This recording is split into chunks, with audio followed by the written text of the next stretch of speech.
Ever wondered why cryptocurrency even exists? It feels like it just appeared out of nowhere, right? One day we're all using dollars and euros, and the next, everyone's talking about Bitcoin.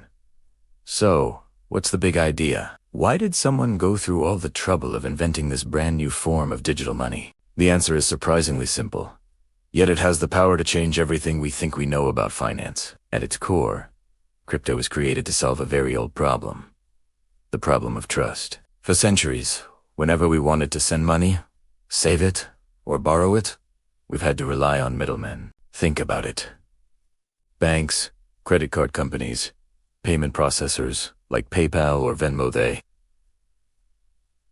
all stand in the middle of our transactions. If I want to send you $20, I don't just hand it to you digitally. The money goes from my bank through a complex network to your bank. These institutions control the flow of money. They verify who we are, they approve or deny our transactions, they set the rules, and they charge fees for their services. They also hold our money for us, and we trust them to keep it safe. But what if we didn't need to trust them? What if there was a way for you and me to transact directly, without anyone in the middle? That's the revolutionary idea behind cryptocurrency. It started with Bitcoin back in 2009, created by the mysterious Satoshi Nakamoto. The world was in the middle of a massive financial crisis. People were watching as major banks, the very institutions they trusted with their life savings, were failing. Confidence in the traditional financial system was at an all-time low. It was the perfect moment for a new idea. Satoshi Nakamoto's vision was to create a peer-to-peer electronic cash system.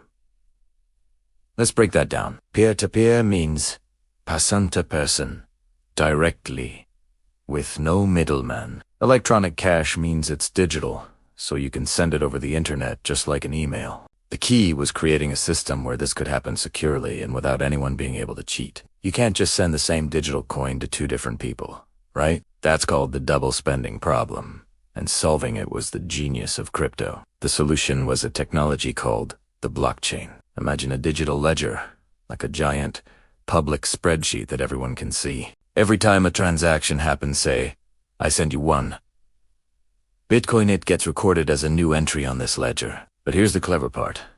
This ledger isn't stored in one place, like at a bank's headquarters. It's copied and distributed across a massive network of computers all around the world. Thousands of them. When a new transaction is made, these computers work together to verify it and add it to the ledger in a block. Once a block is added, it's linked to the previous block, creating a chain of blocks, a blockchain. This chain is incredibly secure. To change a past transaction, a hacker would have to go back and alter that block, plus all the blocks that came after it, and they'd have to do it on thousands of computers simultaneously. It's practically impossible. This system, this blockchain, is what allows crypto to exist without a central authority. There's no CEO of Bitcoin.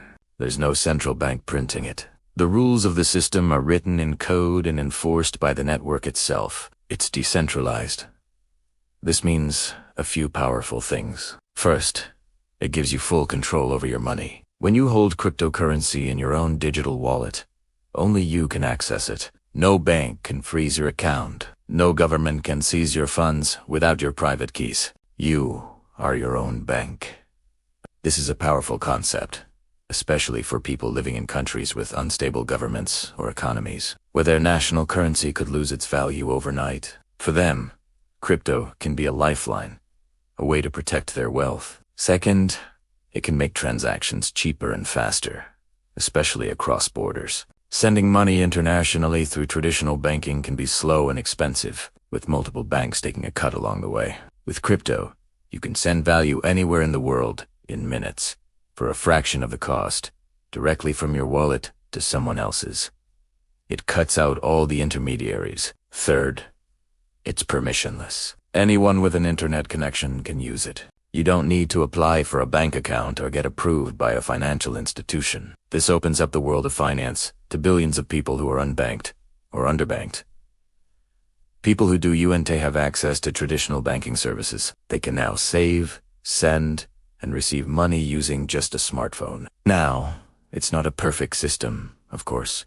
The value of cryptocurrencies can be incredibly volatile, swinging up and down dramatically. There have been scams and hacks. and the technology can be complex and intimidating for newcomers. It's still a relatively new field, and there are many challenges to overcome before it becomes mainstream. We're still in the very early days, like the internet in the 1990s. Back then, people were asking, why do I need this email thing when I have a fax machine? Today, we can't imagine life without the internet.